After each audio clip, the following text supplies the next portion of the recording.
साल 2019 जैसे हर साल शुरू होता है वैसे ही शुरू हुआ।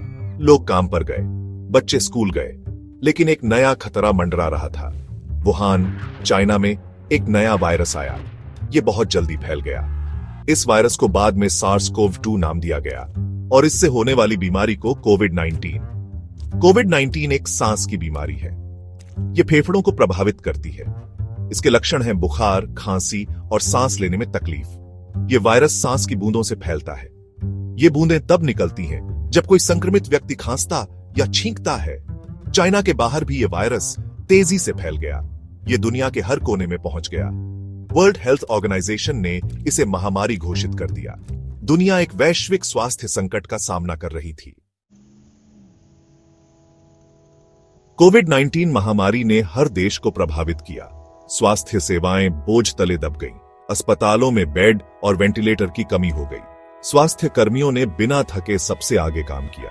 उन्होंने दूसरों की जान बचाने के लिए अपनी जान जोखिम में डाली। सरकारों ने इसके फैलाव को कम करने के लिए सख्त कदम उठाए।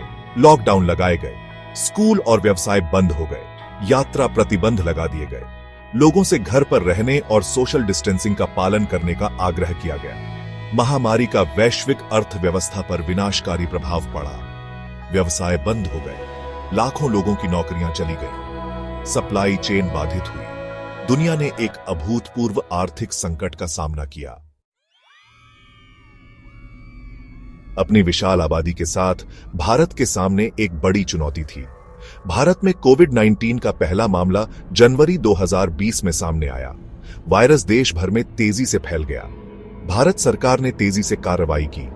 25 मार्च 2020 को भारत ने देशव्यापी लॉकडाउन लगा दिया।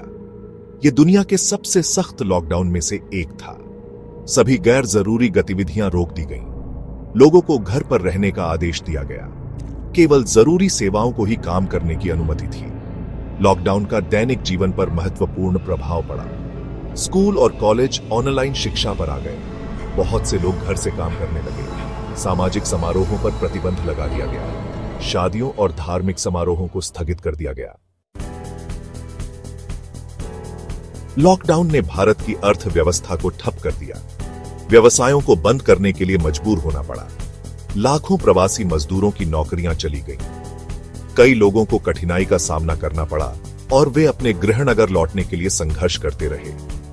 अनौपचारिक क्षेत्र, जो भारत के कार्यबल के एक बड़े हिस्से को रोजगार देता है, विशेष रूप से प्रभावित हुआ। छोटे व्यवसायों, रेहड़ी पटरी वालों और दिहाड़ी मजदूरों को गंभीर वित्तीय कठिनाइयों का सामना करना पड़ा। सरकार ने व्यवसायों और व्यक्तियों को सहारा देने के लिए आर्थिक राहत पैकेजों की घोषणा की। महामारी ने भारत की स्वास्थ्य सेवा प्रणाली की कमजोरियों को उजागर किया। देश के कई हिस्सों में अस्पताल बोझ तले दब गए। बिस्तरों, ऑक्सीजन और जरूरी दवाओं की कमी थी। सरकार ने स्वास्थ्य सेवा के बुनियादी ढांचे को बेहतर बनाया और परीक्षण क्षमता में वृद्धि की।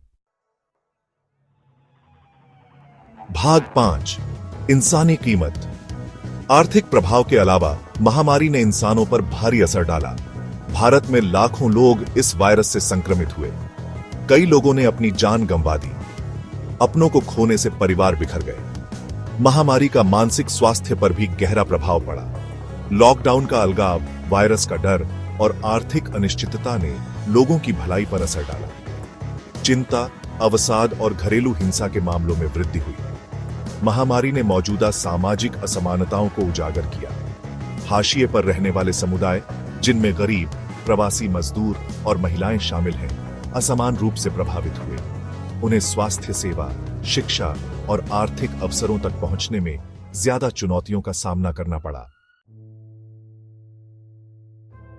भाग 6, उम्मीद की किरण।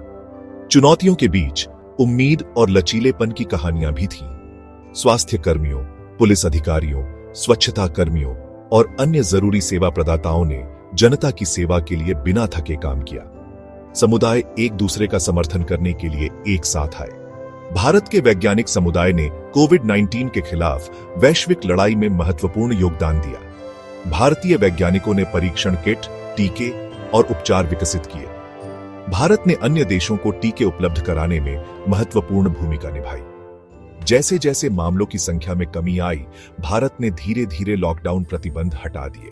स्कूल और व्यवसाय फिर से खुल गए। लोगों ने सामान्य स्थिति की ओर वापसी शुरू कर दी। देश ने अपनी रिकवरी की यात्रा शुरू की। भाग 7, भारत की रिकवरी। भारत की अर्थव्यवस्था ने उल्लेखनीय लचीलापन दिखाया। शुरुआती गिरावट के बाद अर्थव्यवस्था में तेजी से वापसी हुई। सरकारी पहलों और सुधारों ने विकास को पुनर्जीवित करने में मदद की। विनिर्माण और सेवा क्षेत्रों में फिर से तेजी देखी गई। महामारी ने भारत में डिजिटलीकरण को गति दी। लॉकडाउन के कारण लोगों को घर पर रहने के लिए मजबूर होना पड़ा, जिससे शिक्षा, काम और मनोरंजन के लिए ऑनलाइन प्लेटफॉर्म को अपनाने में तेजी आई। इस डिजिटल परिवर्तन से दीर्घकालिक लाभ होने की उम्मीद है। भारत के टीकाकरण कार्यक्रम ने वायरस के प्रसार को रोकने में महत्वपूर्ण भूमिका निभाई। सरकार ने दुनिया का सबसे बड़ा टीकाकरण अभियान शुरू किया। लाखों लोगों को टीका लगाया गया, जिससे संक्रमणों की गंभीरता कम हुई और जानें बचीं। भाग 8, दुनिया ढलती है। कोविड-19 महामारी दुनिया के लिए एक चेतावनी थी। इसने सार्वजनिक स्वास्थ्य बुनियादी ढांचे, वैश्विक सहयोग और व्यक्तिगत जिम्मेदारी के महत्व पर प्रकाश डाला। दुनिया भर के देशों ने इस संकट से बहुमूल्य सबक सीखा। महामारी ने नई तकनीकों और नवाचारों के विकास को गति दी। टेलीहेल्थ से लेकर ऑनलाइन शिक्षा प्लेटफॉर्म तक डिजिटल उपकरणों ने महामारी के प्रभाव को कम करने में महत्वपूर्ण भूमिका निभाई। इन नवाचारों से महामारी के बाद की दुनिया के आकार लेने की संभावना है। महामारी का लोगों की जीवन शैली और व्यवहार पर भी गहरा प्रभाव पड़ा। मास्क पहनना, सोशल डिस्टेंसिंग और स्वच्छता पर ज्यादा ध्यान देना नया सामान्य बन गया। महामारी के कम होने के बाद भी इन आदतों के किसी न किसी रूप में जारी रहने की संभावना है। भाग 9, आगे देखते हुए। जैसे जैसे दुनिया कोविड-19 महामारी के साए से उभर रही है, एक उज्जवल भविष्य की उम्मीद है। जबकि वायरस अभी भी फैल रहा है, सबसे बुरा समय बीत गया है। टीकों और उपचारों ने बीमारी की गंभीरता को कम कर दिया है।